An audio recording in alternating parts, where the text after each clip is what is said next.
Πρώτο match days εκτός Αγγλίας, αλλά εντός Ηνωμένου Βασιλείου. Και σε αυτό το επεισόδιο επισκεφτόμαστε ένα από τα ιστορικότερα γήπεδα της Ευρώπης και συγκεκριμένα το Ibrox της Glasgow Rangers. Αλλά πριν ξεκινήσουμε, ας μας πει κάποια πράγματα για την πλούσια ιστορία της ομάδας. Ο ιστορικός του Pub Tales, Παναγιώτης Καρτοκόλλης. Βάσει των εγχώριων τίτλων, η Glasgow Rangers είναι η πιο ιστορική και επιτυχημένη ομάδα σε όλο το σκοτσέζικο ποδόσφαιρο. Έχει το ρεκόρ με τα περισσότερα πρωταθλήματα αλλά και με τα περισσότερα League Cup. Η μεγαλύτερη και πιο ιστορική όμως στιγμή της ομάδας ήρθε το 1972 όταν και κατέκτησε το Ευρωπαϊκό Κύπελλο Κυπελούχων απέναντι στη Δυναμό Μόσχας.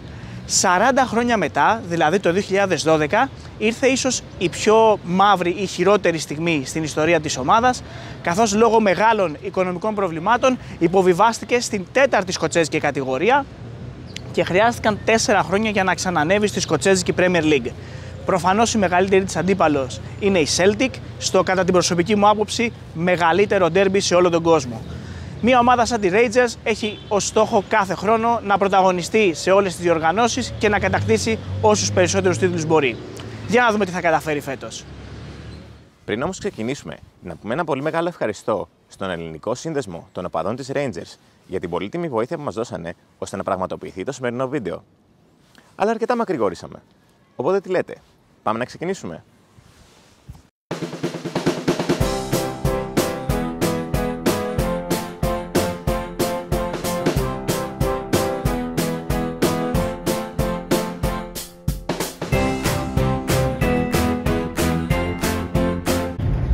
Αν θέλετε να το ζήσετε έτσι σκοτσέζικα όπως το αρμόζει, σας προτείνουμε να δοκιμάσετε το Iron Brew, το οποίο θεωρείται το εθνικό ποτό της Σκωτίας μετά το whisky. Είναι ένα soft drink στην ουσία που ανταγωνίζεται σε πωλήσεις στην Coca-Cola. Οπότε ας το δοκιμάσουμε εμείς για να σας πούμε κιόλας αν αξίζει. Γεύση τσιχλόφουσκα. Αν σας αρέσει τσιχλόφουσκα, είναι θεσπέσιο. Αν όχι, πάρτε Coca-Cola καλύτερα.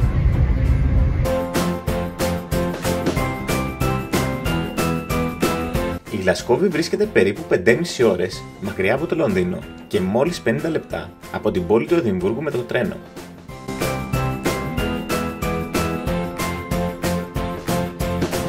Αν επισκεφτείτε το Εδιμβούργο για τις διακοπές σας, μπορείτε να το συνδυάσετε πολύ εύκολα με μια μονοήμερη στην πόλη. Η Γλασκόβη είναι η πολυπληθέστερη πόλη της Σκωτίας και η τέταρτη σε όλο το Ηνωμένο Βασίλειο. Όπως λογικά γνωρίζετε, είναι η πόλη που φιλοξενεί τις δύο μεγαλύτερες ομάδες της Σκωτίας, τις Rangers και Celtic.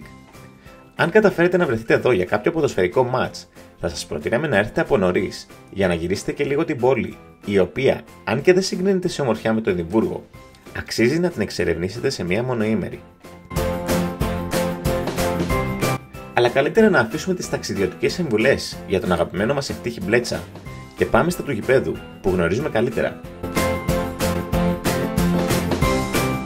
Το Ibrox βρίσκεται 15 λεπτά από το κέντρο της Γλασκόβης με το μετρό ή 50 λεπτά με τα πόδια.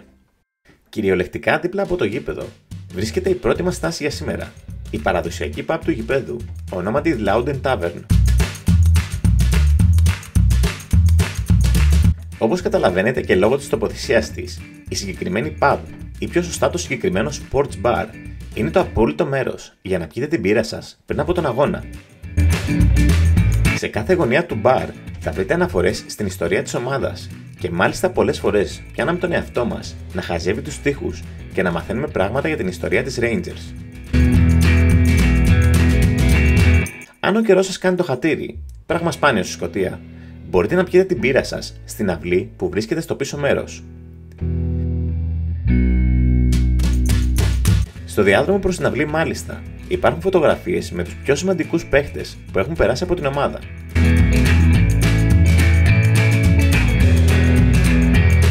Μέσα σε αυτούς και ο Σωτήρης Κυριάκος που αγωνίστηκε στην ομάδα για μια μισή σεζόν. Σε όλη τη Louden Tavern υπάρχουν 3 διαφορετικά μπαρ, συνεπώς δύσκολα θα συναντήσετε μεγάλες ουρές περιμένοντας να πάρετε τις μπύρες σας. Έχοντας κατεβάσει λοιπόν τις μπύρες μας, πήγαμε για τα ψώνια μας στην μπουτίκ της ομάδας.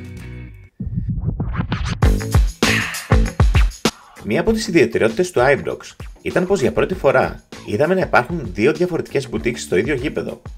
Για την ακρίβεια, υπάρχει το Rangers Store, το οποίο είναι η παραδοσιακή boutique του γηπέδου και στην οποία μάλιστα το 2020 επενδύθηκαν 250.000 λίρες για την ανακαίνισή της τόσο εσωτερικά όσο και εξωτερικά.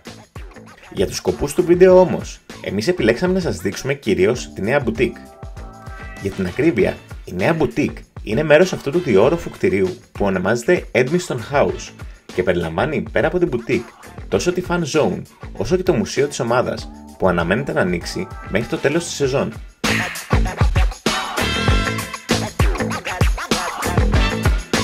Και στους δύο ορόφους μπορείτε να βρείτε πράγματα της ομάδας για τη συλλογή σας και μάλιστα στο δεύτερο όροφο υπάρχει και ένα καφέ με DJ αν θέλετε να βλέπετε κύκλους πίνοντας τον καφέ σας.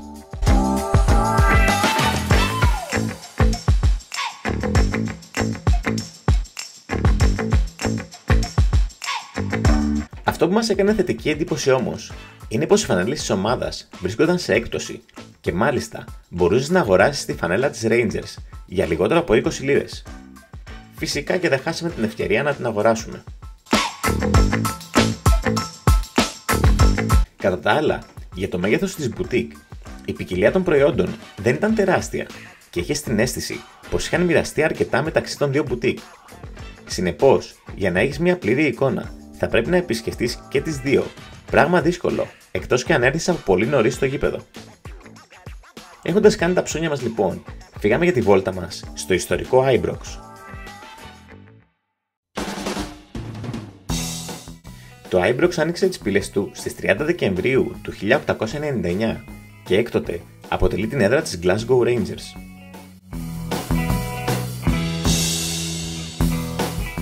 Αποτελεί το τρίτο μεγαλύτερο γήπεδο της Σκωτίας, πίσω μόνο από το Hampden Park και το γήπεδο της αιώνιας αντιπάλου της ομάδας, το Celtic Park.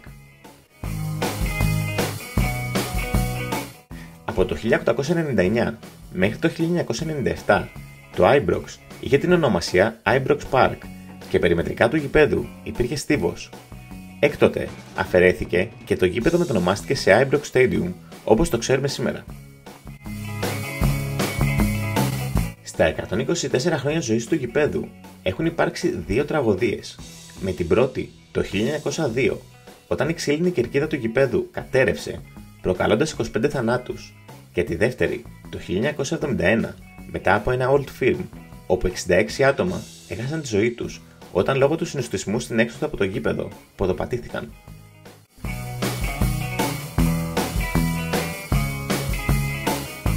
Η κεντρική κερκίδα του γηπέδου έχει το όνομα του Bill Struth, ο οποίος ήταν προπονητής της Rangers για 34 χρόνια και θεωρείται ένας από τους πιο επιτυχημένους Βρετανούς προπονητές στην ιστορία, έχοντας κερδίσει συνολικά 30 τρόπαια με την ομάδα. Η συγκεκριμένη κερκίδα μάλιστα, λόγω της πρόσωψης που βλέπετε, θεωρείται μνημείο εθνικής κληρονομιάς.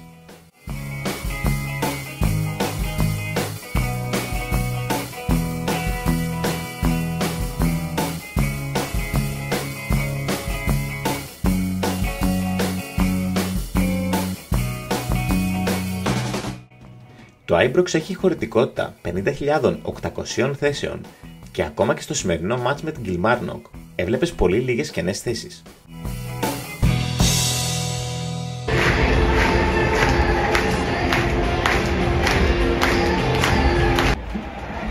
Και κάπως έτσι φτάσαμε στην έναρξη του μάτς με την Rangers να δείχνει από την αρχή πως θα ήταν ένα εύκολο απόγευμα για αυτή.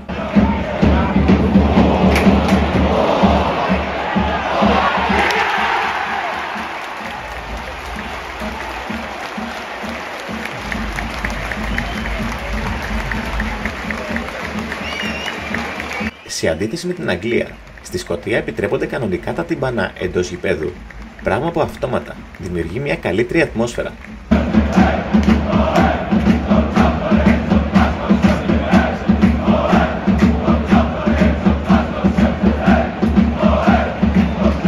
Οι γηπεδούχοι σκόραραν και δεύτερο τέρμα στο 25ο λεπτό, κάνοντας πολύ δύσκολο το έργο των φιλοξενούμενων.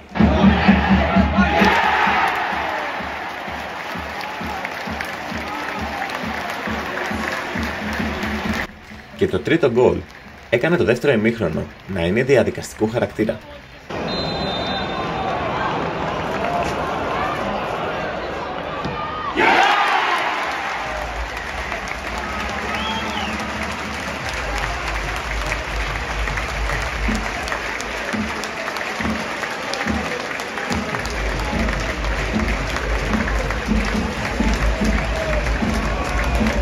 Στο φαγητό του ημιχρόνου φύγαμε λίγο από τις κλασικές γεύσεις πίτας και μιας και ήμασταν στη Σκωτία, είπαμε να πάμε στην παραδοσιακή τους Scottish Pie.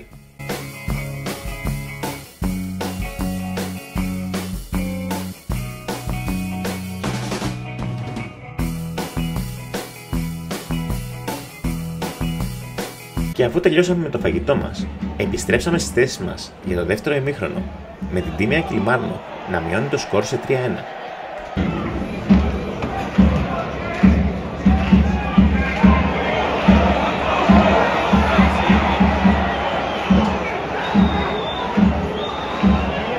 Οι φιλοξενούμενοι είχαν κάποιες ευκαιρίες για να βάλουν φωτιά στο μάτς, αλλά δεν τις αξιοποίησαν και οι οπαδοί των γηπεδούχων άρχισαν να φεύγουν σιγά σιγά.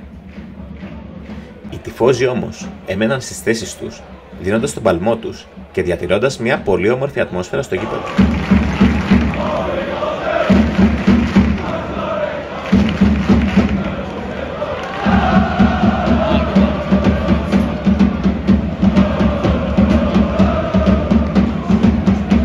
Και το σφύριγμα της λήξης ήταν η μόνη στιγμή που οι φανατικοί φιλάθλοι της Rangers σταμάτησαν το τραγούδι τους.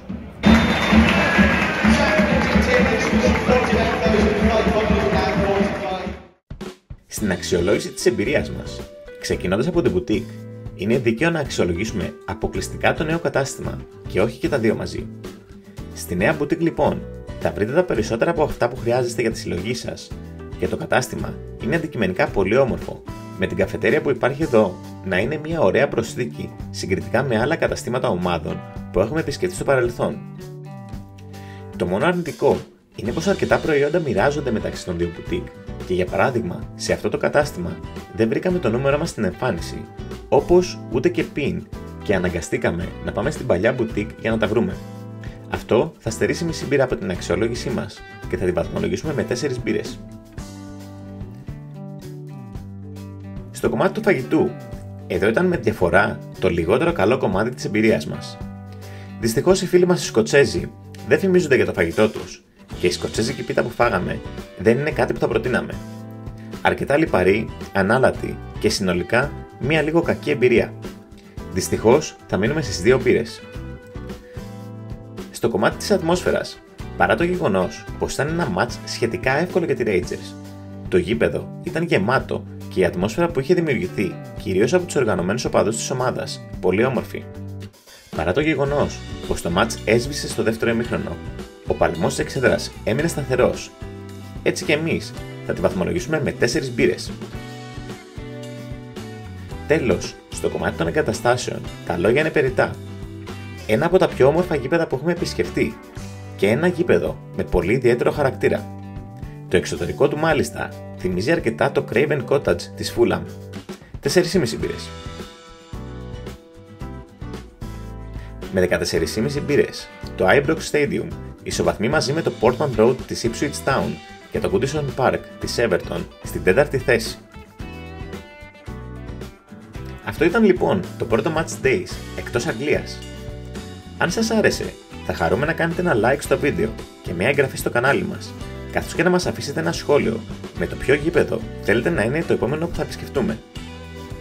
Τέλος, θα χαρούμε να μας ακολουθήσετε στα social media και συγκεκριμένα σε Spotify, όπου κάθε Παρασκευή ανεβάζουμε και ένα νέο podcast, καθώς και σε Facebook και Instagram για καθημερινό περιεχόμενο πάνω στο αγγλικό ποδόσφαιρο. Αυτά λοιπόν από εμάς, μέχρι το επόμενο Pub Tales βίντεο. Να είστε καλά, να πίνετε μπύρες, να βλέπετε μπάλα και να διαβάζετε Pub Tales.